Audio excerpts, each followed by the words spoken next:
And then even if I like them, I'm not super in love with them, and I don't know what I'm saying, so I'm just gonna drink some coffee.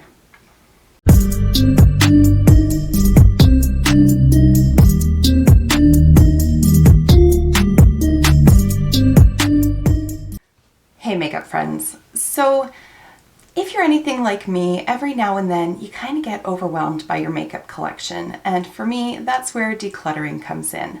And I have started doing that. I have been filming my declutter series, but I'm not going to be posting them until later on in the year. I'm very far ahead of myself. I probably should have waited, but honestly I was just so overwhelmed because there wasn't a home for everything, and it was just piling up and frankly stressing me out. It's a problem of my own doing. I should stop buying stuff, but here we are on YouTube where I do like to review products, so part of that is obviously getting them into my house. So at any rate, I have gone through all of my lip products, I've decluttered everything there, and now I'm turning my attention to my palettes. And I haven't sat down to actually go through it, but as I was looking at my palette collection, there were some that were jumping out at me as being immediately 100% safe. I don't have to think about whether or not I'm going to declutter them because I'm 100% not going to. So those are the palettes that I'm going to share with you today. I have 10 of them here in front of me. I'm going to tell you what they are and why it is that I am definitely going to be keeping them. But before we get into it, I want to welcome you back to my channel, or if you are new here, then welcome. My name is Kara. I'm a 40-year-old professional with 2 kids and a massive love of makeup. On my channel, we like to mix beauty, brains, and the occasional F-bomb. So if that sounds like something you're interested in, just keep watching. Okay, so I have not organized them in any sort of way, shape, or form, so they're just in a pile. I'm just gonna grab, we're gonna chat about them, and then we're going to move on. So first up is this guy here from Anastasia Beverly Hills. This is the Soft Glam palette. The reason that I know with certainty that I'm going to be keeping this is because of how versatile it is. So especially with this inclusion of the black over here and this deeper red, you really can deepen the looks up and make them far more dramatic than you might think, especially given the name Soft Glam. But there are a lot of softer, neutral options as well. You've got nice pops of pink. So there are some sort of more fun tones to play with, but this is just a great staple palette. And therefore, I know that I want to keep this in my collection because I can get so much use out of it. The next palette really should not come as any surprise because I have been hyping it up so much ever since I got it. And it's this guy here, the Supreme Nudes from Artist Couture. Because I have talked so much about it, I'm really not going to get super in-depth here. This is just one of those neutral palettes that, in my opinion, there's nothing boring about it. There are some fun shades that you can play around with.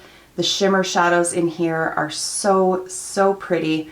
I die for this olive shade. It's just so deep and grungy and gorgeous. It's perfect for this time of year, but I don't feel that this is like tied to this particular season. As perfect as it is for fall, I still think there's a lot of options for spring and summer as well. It's just the perfect neutral palette in my opinion.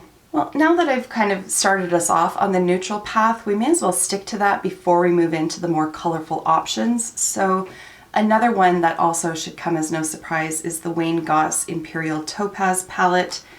Again, it's a very basic color story. It has your staple shades. You've got your champagne shades, a warmer sort of coppery tone.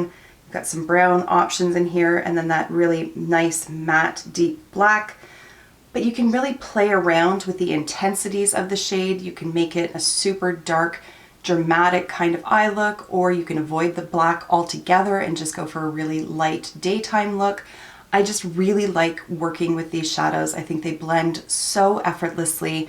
So it's just one of those palettes that not only is it easy to just sort of decide what the look is going to be, whether it's just one of these shades or a combination, but it's also just really easy to apply, and I love that. So it is safe in my collection.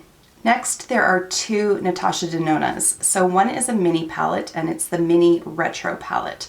What I love about this palette is that although you could probably classify this as sort of a neutral kind of palette, or at least neutral adjacent, it brings something different to the table. The pink tones in it just elevate it that much more. And I really like this one. I really like the quality of the shadows as well. And then they're pretty. So while they look sort of gentle on the eyes, I guess would be one way to describe it, again, there's nothing boring about these shades, and I think it's just a nice twist on neutral. Even that matte shade brings something a little bit different. Like they kind of went for a deep, sort of cool tone taupe rather than a true brown. And so I like the versatility of it. I like that it's something different, and yet again, it's one of those palettes that's just really easy to use as well. This is my favorite of her minis. It's hard because I also really love Mini Glam, but I love this palette. Speaking of glam, here she is. So again, this is one that I have been hyping up for a little while now. It's just so pretty. I mean, it's a very cool toned palette, but not harsh. I don't find that any of these shades are difficult to work with. Like, although it's cool toned, and I tend typically to gravitate more towards warm toned shadows, these ones, they have a softness to them that it's not icy, it's not so strongly cool that it's outside of my comfort zone. I think it's so pretty. And again, the quality of the shadows in this palette is just impeccable. There's just a little selection of the shades that are in there. I do have a video where I talked all about it, so I will try to remember to link that for you. This is just one of those palettes that I am so happy that I bought because I love it so much. Like if we're talking about like sparks joy, this one sparks joy for me, which is kind of odd because it is not exciting. Like it's not colorful, it's not fun, and yet for the kind of makeup that I typically wear on a day-to-day basis, this fits the bill and it just makes me happy. But it's not all neutral all the time, so I do have some colorful options here, and I have some palettes that kind of straddle the line between colorful and neutral. So I'm going to talk about those ones before we move into full-on rainbow kind of makeup. This guy here, the Blueberry Muffin palette from BH Cosmetics. I know I keep talking about this one. It's because I love it. Here we have it. The iridescent background just messes everything up. It drives me bananas. But you can see that there are some neutral options in here, but there's also this like pop of blue thing going. You know what? I can't even call it a pop of blue. It's a blue palette with pops of neutral. We'll put it that way. But I love that I can do really more subdued looks with it, or I can go sort of balls to the wall with it, bust out the blues, and just have fun. Like it's a very versatile palette in that sense. This is a palette that the last couple of weeks I've been reaching for over and over again when I have Zoom court dates or meetings with clients. This is the one that I reach for because I find the shadows are just so beautiful. BH Cosmetics, they're coming in clutch now with their palettes, and I'm so excited to see what they come out with next because, oh boy, are they fantastic. This one also straddles the line, so go with me on this. This is the Escape Pod from Kaleidos, and at first blush it looks very much like a very bright, colorful palette. But you see these two shades here and this one over here? There is a basis for a very neutral look. And so what I often do is just use those three shades, and then I go into this middle row here and I use one of them over my lid, and it's insanely beautiful. And it's so easy. So let me just swatch a couple of those shimmer shadows for you. So any of these will pair with that neutral trio, and you can just have so much fun with it. So while you have the grounding of the neutral mattes, you can really play with these shimmers and you can pair them together or just, you know, mix and match. But they're so beautiful. The two greens that are in here, oh my God, they're stunning. And although they look fairly similar in the pan, once they're applied, you really can see a difference to them. So you can see that that top one is more, I don't know, like a lime kind of green, whereas on the bottom you've got these hints of olive to it, but both of them are just stunning, and they also work really nicely together.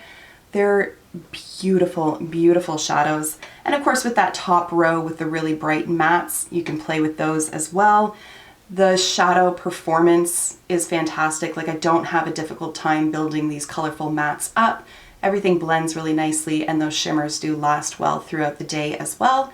So it's a palette that I adore because you can go full on bright and colorful, or you can go for a much more subdued look. And I think it's just wildly versatile for that reason. I think versatile is going to be the word of the day here. Maybe take a shot every time I say it, or if you respect your liver, maybe don't. Okay, so let's get a little bit deeper and grungier. We'll stick with Kaleidos and we'll move over to this guy here. This is one of their Futurism palettes in Sci-Fi Green. Oh, she's so gorgeous. This reminds me of the Gemini palette from Melt, but obviously on a smaller scale. But honestly, I reach for this one more than I reach for Gemini. There's just something about these olive greens and this matte black. I mean, hold on to your butts. I mean, boom, right? Like, look at that black. It's incredible. And there they are swatched out.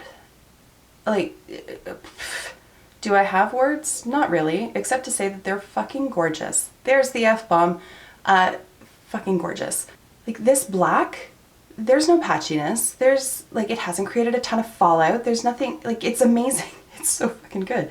The mattes in this palette, they're creamy and smooth and the shimmers are just a dream to work with. You can pick them up with a brush. You can apply them with your finger. They're not crumbly. They're not glittery. They're beautiful. These Kaleidos palettes blow my mind. Like I have, you can see like the little army of them standing in the background there, but it's this color story in particular. That's why I've chosen to include it in this grouping, because as I was looking at them, I'm like, I could maybe live without you. I could maybe live without you. And then I came on this one and I was like, but I can live without you. Now we're gonna step into the world of unadulterated color. So first up is the Morte palette from Melt. I love this palette. First of all, I mean, the packaging on it, freaking stunning. It's so, so gorgeous. And of course it has the counterpoint to it in the Vita palette, which is the other half of the skull. But it's this color story that it ain't going anywhere. It's staying in my collection. It's so dark and moody, and yet there are little pops that can really brighten things up. It's just such a unique color story. Like I don't have any other palette that's like this in my collection. And I freaking love it. And I will say Melt is very hit or miss, which is the only thing about this brand that drives me bonkers, because when they nail it, they knock it out of the goddamn park. And then every now and then they're just like, you know that ball we're holding? We're gonna drop it. Looking at you, 420. You cannot beat these shadows. They are stunning. And that's the thing, like you look at it and it looks like everything in here is going to kind of hit the same note, but it doesn't. But there you can see that there is definitely a difference between the two dark reds that are in there. And they play so nicely together. You could really deepen this one up using this one. You could blend the edges of this one out with this. I may as well swatch the other ones that are going on my fingers here. I can't see when I'm looking at the light. There we go. Like, holy balls, they're gorgeous. That should be the name of this palette. It should just be Holy Balls. So then that brings us to the last palette. And when I saw this one in my collection, I was like, yep, you are safe. You are not going anywhere. And that is this guy here from Colored Raine. This is the Vivid Pigments and Shadows palette. And if ever you need a rainbow palette, this is the one that you need, because it's a literal rainbow. It's so beautiful, and you have like nice deeper options, you've got lighter shades, and they are amazing. Also, putting it in frame might help. This one is constantly sold out, but as far as I know, right now it is currently available on their website and it's at a discounted rate, so run, don't walk. Like, hello, you're beautiful. Like, look at that green. Look how vibrant it is.